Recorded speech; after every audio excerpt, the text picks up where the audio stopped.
মমতা বন্দ্যোপাধ্যায়ের সভায় মঞ্চে স্থান না পেয়ে ফের বিস্ফোরক আরামবাগের বিদায়ী তৃণমূল সাংসদ অপরূপা পোদ্দার।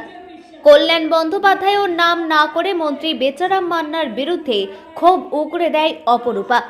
তাদের নির্দেশেই মঞ্চে উঠতে দেয়া হয়নি বলে অভিযোগ করে অপরূপা। বুধবার আরামবাগে তৃণমূল প্রার্থী মিতালি বাগের সমর্থনে জনসভা করেন মমতা বন্দ্যোপাধ্যায়। সেই মঞ্চেই স্থান দেওয়া হয়নি আরামবাগের দুবারের তৃণমূল সাংসদ অপরূপা পোদ্দারকে। মঞ্চে ওঠার আগেই আটকে দেওয়া হয় তাকে।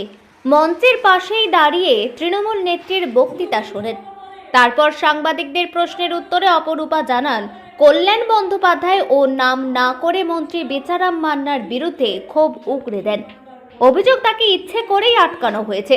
যদিও ঘটনায় তৃণমূলের আরামবাগ সাংগঠনিক জেলার সভাপতি তথা তারকেশ্বরের বিধায়ক রামেন্দু সিংহ রায় বলেন, সভার প্রোটোকল রয়েছে, সেই প্রোটোকলে বেশি জনের স্থান রাখা হয়নি শোভা মঞ্চে।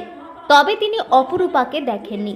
অন্যদিকে ঘটনায় কটাক্ষ করতে ছাড়েনি বিজেপির আরামবাগ সাংগঠনিক জেলার সভাপতি তথা পরশুরার বিধায়ক বিমান ঘোষ বলেন, তৃণমূলের এ ধরনের ঘটনা প্রায় ঘটে, এতে আশ্চর্য হওয়ার কিছু নেই। তবে এতদিনের সাংসদ যিনি মমতা বন্দ্যোপাধ্যায়ের নাম করে চিৎকার চেঁচামেচি করত, তাকে মঞ্চে উঠতে না দেওয়ায় আমারও খারাপ লাগছে। সব তো তুমি ক্যামেরাতে সব তো তুমি ক্যামেরা বন্দি করেছো। কল্যাণ ব্যানার্জি মঞ্চে উঠতে দেননি, উনি শিডিউল কাস্ট, দলিত, মাইনরিটিদের বিপক্ষে। আমি এখনো দলের এমপি, 2 টার্মের এমপি।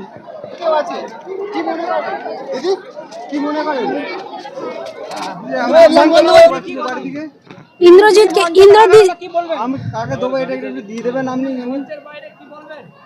আমি এখনো দলের সাংসদ এবং দুবারের সাংসদ মমতা বন্দ্যোপাধ্যায় এবং সাধারণ মানুষের আশীর্বাদে কল্যাণ ব্যানার্জি এবং হরিপালের দাদা বৌদির দল আমাকে মঞ্চে উঠতে দেয়নি।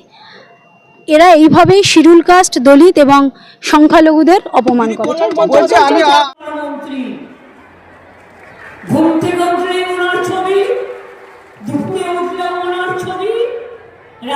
চোখে পড়েনি আমার, আমি জানি না বিষয়টা, আমাদের চোখে পড়েনি। এটা সিএমের একটা প্রোটোকল থাকে। আমাদের অনেক ওই যে সভাপতি সৌমেন দিগার এরাও মঞ্চের জায়গা পায়নি।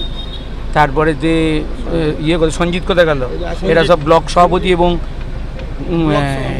নির্বাচন কমিটির একটা এরাও পায়নি।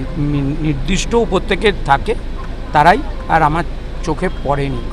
বাইরে থেকে দেখলাম দেখ, আমাদের চোখে পড়েনি। আমি খুব ব্যস্ত ছিলাম, কারণ সিএমের মিটিংটা 1 ঘন্টা আগিয়ে এসেছে। 3টেই ছিল, 2টোই বলে দিত।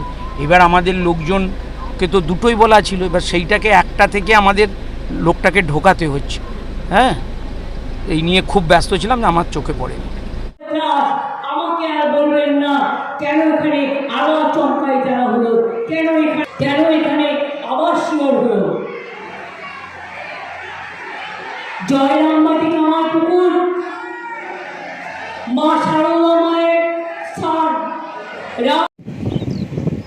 আজকে কালীপুর মাঠে যে ঘটনা ঘটেছে, এটা তৃণমূল কংগ্রেসের হতাশার ফল। কারণ মাঠে কোনো লোকজন ছিল না।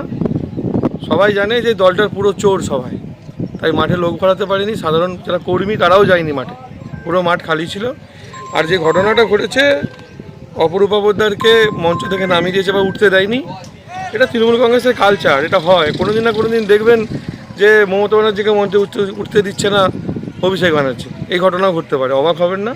আগামী দিন আসছে, এই দলটার ভবিষ্যৎ বলে কিছু নেই। এই দলটার যেইটুকু আছে সেইটুকু কাটমানি, চোরে ভরা একটা দল। সেই দলের সভা ছিল, চোরেদের বক্তব্য শুনতে কেউ আসেনি, মাঠ খালি হয়ে গেছে। আর রইল অপরূপা পোদ্দার। খারাপ লাগছে কম্পার্টমেন্টাল সাংসদের জন্য। একটা সময় তো খুব চেঁচি মমতা ব্যানার্জি বলেছিল, আজকে সেই মমতা ব্যানার্জির নির্দেশই তাকে মঞ্চ থেকে নামিয়ে দেওয়া হয়েছে। আমি সমবেদনা জানাবো না, আমারও খারাপ লাগছে যে একজন সাংসদকে নামিয়ে দিল মঞ্চ থেকে। ভবিষ্যতে আর কত কিনা দেখবো কে জানে। নমস্কার, আমি অরূপকান্তি দিগার, আরামবাগ লোকসভা কেন্দ্রের গোঘাট বিধানসভার অন্তর্গত দায়রাপুর গ্রামের বাসিন্দা। আমি একজন ভারতীয় জনতা পার্টির মনোনীত আরামবাগ লোকসভা কেন্দ্রের মনোনীত বিজেপির প্রার্থী। তাই বিকশিত ভারত গড়তে মোদিজির হাত শক্ত করতে আপনারা বিপুল ভোটে পদ্মফুল চিহ্নে ভোট দিয়ে জয়যুক্ত করুন।